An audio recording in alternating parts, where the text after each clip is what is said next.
श्रीमद् भागवत महापुराण। भगवान श्री कृष्णचंद्र जो उद्धव के प्रश्न करने पर नैष्ठिक ब्रह्मचर्य आश्रम, गृहस्थाश्रम, वानप्रस्थाश्रम और सन्यास आश्रम के नियमों का वर्णन कर रहे हैं। कल चर्चा हुई थी सन्यास आश्रम की भी, उसमें कुछ बच गई थी, तो सुने। उद्धव जी, जितेंद्रीय पुरुष जब ये निश्चय हो जाए कि संसार के विषयों के भोगों का फल दुख ही दुख है, तब वो विरक्त हो जाए। यदि वो मेरी प्राप्ति के साधनों को ना जानता हो तो भगवत चिंतन में तन्मय रहने वाले ब्रह्मनिष्ठ सद्गुरु की शरण ग्रहण करे। कहीं भी हो, बिना सद्गुरु के बात नहीं बनती। इसलिए देखो भगवान कह रहे हैं, मेरी प्राप्ति के साधनों को जानने के लिए ब्रह्मनिष्ठ सद्गुरु की शरण ग्रहण करे, गुरु की दृढ़ भक्ति करे, श्रद्धा रखे, कभी गुरु में दोष न निकाले। जब तक ब्रह्म का ज्ञान हो तब तक बड़े आदर से साक्षात मैं ही गुरु के रूप में हूं ऐसा समझे, उनकी सेवा करे। जिसने 5 इंद्रियां और मन, इन 6 पर विजय प्राप्त नहीं की है, जिसके इंद्रिय रूपी घोड़े और बुद्धि रूपी सारथी बिगड़े हुए हैं, जिसके हृदय में ना ज्ञान है ना वैराग्य है, वो दंडी सन्यासी का वेश धारण करके पेट पालता है और सन्यास धर्म का सत्यानाश कर रहा है। भगवान कह रहे, जिसकी 5 इंद्रियां और मन, इन 6 पर जिसने विजय ने प्राप्त किया, जिसके इंद्रिय रूपी घोड़े और बुद्धि रूपी सारथी बिगड़े हुए हैं, जिसके हृदय में न ज्ञान है न वैराग्य है, वो दंडी सन्यासी का वेश धारण कर पेट पालता है। वह सन्यास धर्म का सत्यानाश कर रहा है। अपने पूज्य देवताओं को, अपने आप को, अपने हृदय में स्थित मुझ परमात्मा को ठगने की चेष्टा करता है। वेश मात्र के सन्यासी की वासनाएं क्षीण नहीं हुई हैं, इसलिए वह सन्यासी लोक और परलोक दोनों से भ्रष्ट हो जाता है। सन्यासी का मुख्य धर्म है शांति और अहिंसा। वानप्रस्थी का मुख्य धर्म है तपस्या और भगवत भाव। गृहस्थ का मुख्य धर्म है प्राणियों की रक्षा और यज्ञ याग। तथा ब्रह्मचारी का मुख्य धर्म है गुरु की सेवा।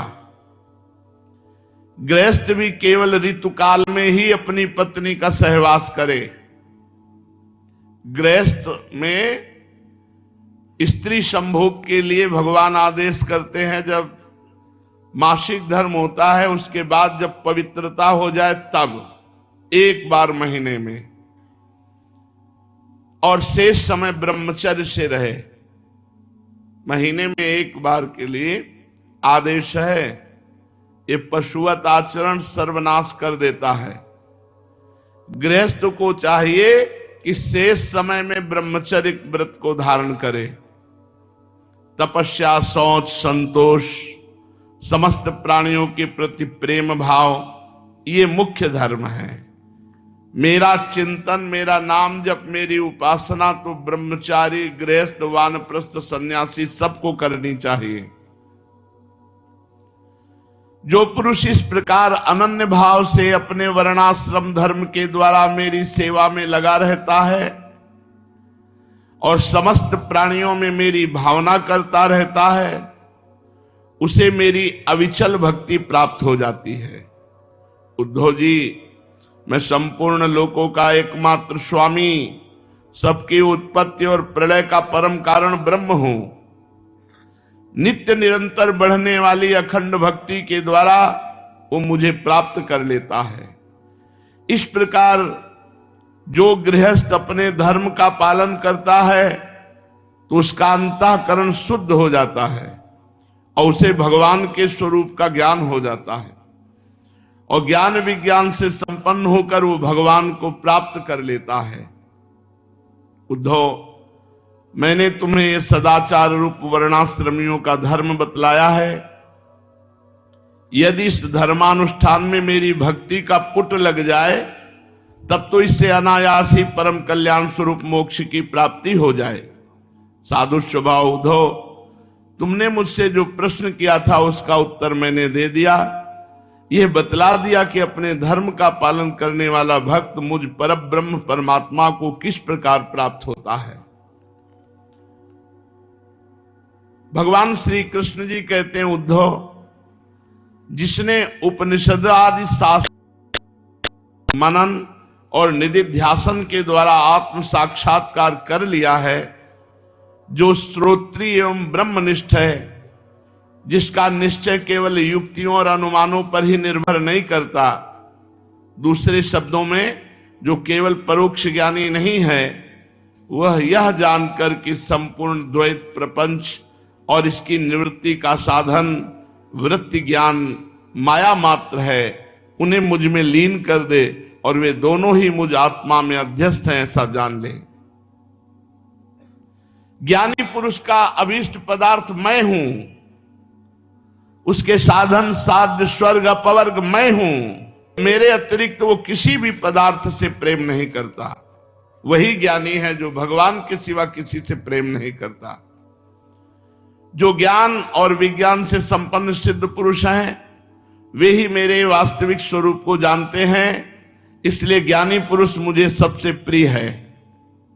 उद्धव जी, ज्ञानी पुरुष अपने ज्ञान के द्वारा निरंतर मुझे अपने अंतःकरण में धारण करता है। तत्व ज्ञान के लेस मात्र का उदय होने से जो सिद्धि प्राप्त होती है, वह तपस्या, तीर्थ, जप, दान अथवा अंतःकरण शुद्धि के और किसी भी साधन से पूर्णतया नहीं हो सकती। इसलिए प्यारे उद्धव, तुम ज्ञान के सहित अपने आत्म स्वरूप को जान लो और फिर ज्ञान विज्ञान से संपन्न होकर भक्ति भाव से मेरा भजन करो।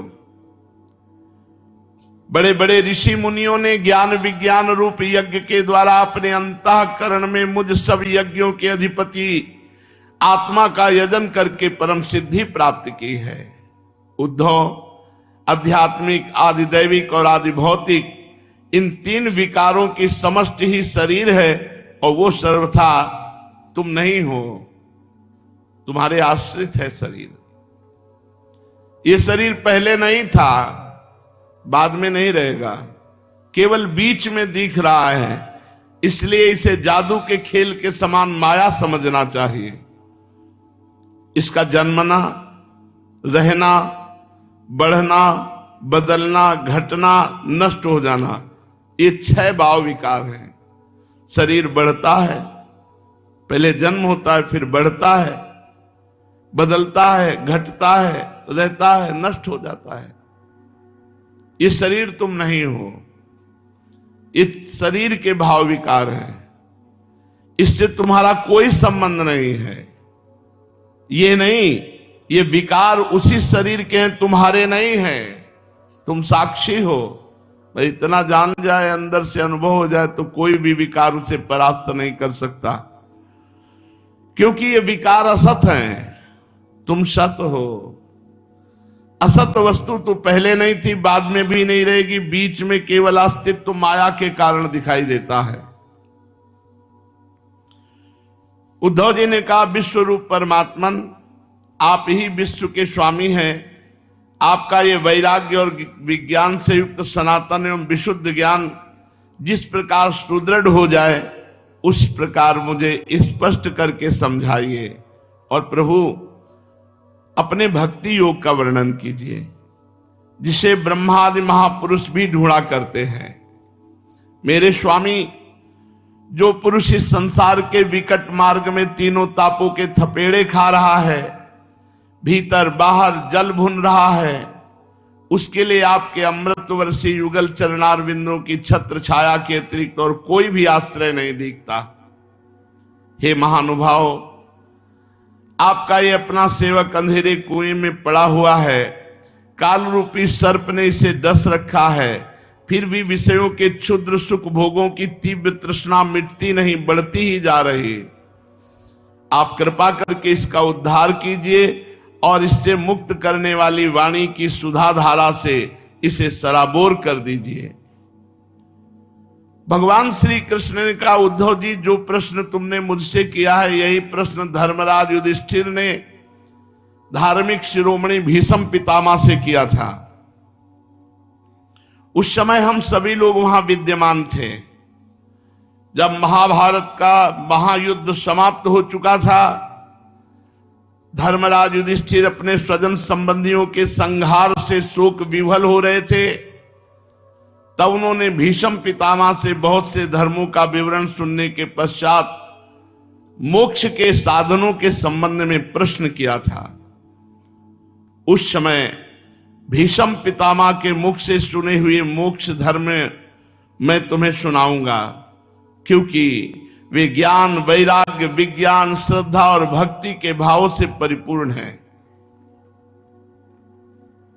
उद्धव जी, जिस ज्ञान से तुम माया से मुक्त हो गए उसे समझो। प्रकृति, पुरुष, महातत्व, अहंकार, पंच तन्मात्रा, ये 9, 5 ज्ञानेंद्रियां, 5 कर्मेंद्रियां, 1 मन, ये 11, 5 महाभूत और 3 गुण, कुल मिलाकर 28 तत्वों से सब कुछ बना हुआ है। ब्रह्मा से लेकर तिनके तक ये 28 तत्वों में ये सब कुछ बना हुआ है। प्रकृति, पुरुष, महातत्व, अहंकार, पंच तन्मात्रा, ये हुए 9, 5 ज्ञानेंद्रियां, 5 कर्मेंद्रियां, 1 मन, ये हुए 11, 11 9 20, 5 महाभूत 25, 3 गुण 25 और 3 28, 28 तत्वों में अनंत ब्रह्मांड, सब जितना तिनके से लेकर ब्रह्मा तक है ये सब 28 तत्वों में है। और ये 28 तत्व परमात्मा स्वरूप हैं, सब परमात्मा है। ये परोक्ष ज्ञान है, पर इसको अनुभव करना होगा, अपरोक्ष ज्ञान अनुभव। ऐसा मेरा निश्चय है। जब जिस एक तत्व से अनुगत एकात्मक तत्वों को पहले देखा था, उनको पहले के समान न देखे, किंतु एक परम कारण ब्रह्म को ही देखे कि ये प्रकृति, पुरुष, महातत्व, अहंकार, पंच तन्मात्रा, पंच कर्मेंद्रियां, पंच ज्ञानेंद्रियां, 1 मन, 5 महाभूत, 3 गुण, ये सब कुछ परमात्मा ही बना हुआ है, ऐसा देखे और इसका अनुभव करे। अपरोक्ष ज्ञान, ज्ञान और विज्ञान को प्राप्त करने की युक्ति यह है कि पहले शरीर से ममता हटावे। सारा खेल शरीर पे है। कुछ समझ में आ रहा है? बाद में समझ लेना, हर समय नाम जप करना है, यही समझना है। ये ज्ञान विज्ञान सब उदय हो जाएगा। अभी तो समझ में ना कि क्या पुरुष, क्या प्रकृति, क्या महातत्व। ये महातत्व क्या है? जैसे इसमें वर्णन है अहंकार, पंच तन्मात्रा, पंच ज्ञानेंद्रियां, पंच कर्मेंद्रियां, पंच महाभूत, 3 गुण, इससे सब पूरा ब्रह्मांड बना है। तो जो कुछ पढ़े लिखे, सत्संग किए, ज्ञान के मार्ग में, वो तो समझेंगे ये शरीर में राग ही सबसे बड़ा बंधन का कारण शरीर राग है। और ये 3 गुणों से बने हुए जितने पदार्थ हैं, विचार करें कि इनकी स्थिति, इनकी उत्पत्ति और इनकी प्रलय का। जब सृष्टि प्रारंभ हुई तो एक परमात्मा था, उसी ने अपने आप को सब रूपों में बनाया। एक ही परमात्मा बीच में भी है और एक ही परमात्मा आखिरी में रहेगा। तत्व वस्तु सृष्टि के प्रारंभ में और अंत में कारण रूप से स्थित रहती है, इसलिए वो मध्य में भी रहती है। और ये शरीर ना पहले थे ना बाद में, तो बीच में भी होते हुए भी नहीं है, प्रतीयमान हो रहा है शुद्ध ज्ञान। ये जो भास रहा है नहीं, कार्यांतर में अनुगत होती है प्रतीयमानता। उन कार्यों का प्रलय अथवा बाद होने पर उनके साक्षी एवं अधिष्ठान रूप से शेष रह जाता है ब्रह्म। यही है सत्य परमार्थ वस्तु ब्रह्म, ऐसा समझे। श्रुति प्रत्यक्ष एति महापुरुषों में प्रसिद्ध और अनुमान प्रमाणों द्वारा इसे जाना जाता है। जब संसार को कसौटी पे कसते हैं तो ये अस्थिर चलायमान, नश्वर नाशवान, विकारी, ये कभी सिद्ध नहीं हुआ संसार, ये स्वप्नमय है। सिद्ध है भजन, उमा कहो मैं अनुभव अपना, सत हरि भजन जगत सब सपना। इसलिए विवेकी पुरुष को चाहिए कि कल्पनात्मक संसार का चिंतन न करके, इससे विरक्त हो करके स्वर्गादि की तरफ भी दृष्टि न रखे, वो भी नश्वर है। ब्रह्मलोक भी जब प्रलय होगा तो वो भी नष्ट हो जाएगा। इसलिए प्रत्यक्ष विषय सुख देने वाला मृत्युलोक, अप्रत्यक्ष स्वर्ग ब्रह्मलोक, ये सब दुखदाई है। ऐसा समझकर एकमात्र भगवान का भजन करे और भगवान की प्राप्ति में श्रद्धा रखे। ना हमें स्वर्ग जाना है, ना ब्रह्मलोक जाना है, ना नरक जाना है, हमें भगवान के पास जाना है। सब सत्संग का सार है गुरुदेव की चरणों की भक्ति, खूब साधु समागम और निरंतर भजन करो, जीवन इसी में सार्थक हो जाएगा। शेष चर्चा आगे। श्री राधा वल्लभ लाल की।